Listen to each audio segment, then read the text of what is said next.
কাশ্মীর উপত্যকায় ফের সন্ত্রাস হামলার সম্ভাবনা ঘনিয়ে আসছে। সেই আশঙ্কায় জরুরি পদক্ষেপ নিল জম্মু কাশ্মীরের সরকার। মঙ্গলবার থেকে সাময়িকভাবে বন্ধ করে দেওয়া হয়েছে রাজ্যের 48টি পর্যটন কেন্দ্র। সর্বভারতীয় সংবাদ মাধ্যম সূত্রে জানা গিয়েছে, মোট 87টি পর্যটন কেন্দ্রের মধ্যে 48টি এলাকাকে ঝুঁকিপূর্ণ হিসেবে চিহ্নিত করেছে। আপাতত জনসাধারণের প্রবেশ বন্ধ করা হয়েছে। গত 22 এপ্রিল অনন্তনাগের পহেলগাঁওয়ের বৈশরণ উপত্যকায় জঙ্গি হামলায় প্রাণ হারান 26 জন নিরীহ পর্যটক। সেই মর্মান্তিক ঘটনার পর উপত্যকা জুড়ে শুরু হয়েছে ব্যাপক সন্ত্রাস বিরোধী অভিযান।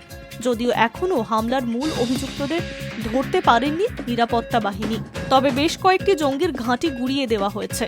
তবে গোয়েন্দা সূত্রে জানা যাচ্ছে, হুমকি এখনও কাটেনি, বরং পাল্টা হামলার ছক কষছে জঙ্গিরা।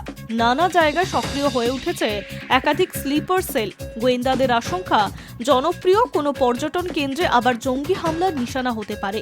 সেই সতর্কতার জেরেই বন্ধের সিদ্ধান্ত। এই মুহূর্তে বন্ধ রাখা হয়েছে ইউসমার্গ, তৌসি ময়দান, দুধ পাথরি, আহরবাল, কাউসারনাগ, বাঙ্গুস, চান্দিগাম, উলার, রামপুর সহ একাধিক জনপ্রিয় পর্যটন কেন্দ্র। সরকারি সূত্রে জানা গিয়েছে, গুলমার্গ, সোনমার্গ এবং ডাল লেক সহ যেসব কেন্দ্র খোলা রয়েছে সেগুলো বাড়ানো হয়েছে নিরাপত্তা।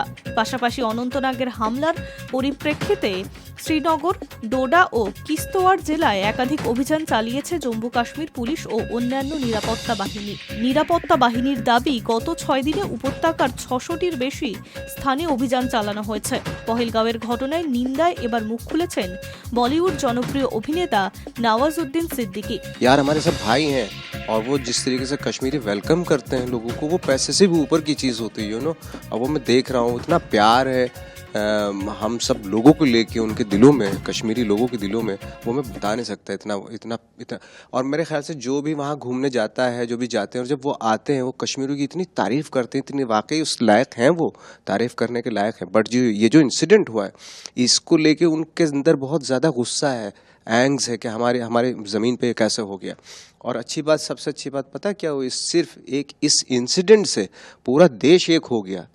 तो मुझे लगता है कितने फ़ख्र की बात है, कितने प्राउड करने वाली बात है हमारे देश में, चाहे वो हिंदू हो, मुसलमान हो, सिख हो, ईसाई हो। ऑफकोर्स एक दुखद इंसिडेंट पे सब एक हो जाते हैं। পর্যটকদের ওপর এই ভয়ঙ্কর জঙ্গি হামলায় বড় সড় প্রভাব ফেলেছে মুম্বাই বিনোদন জগতে।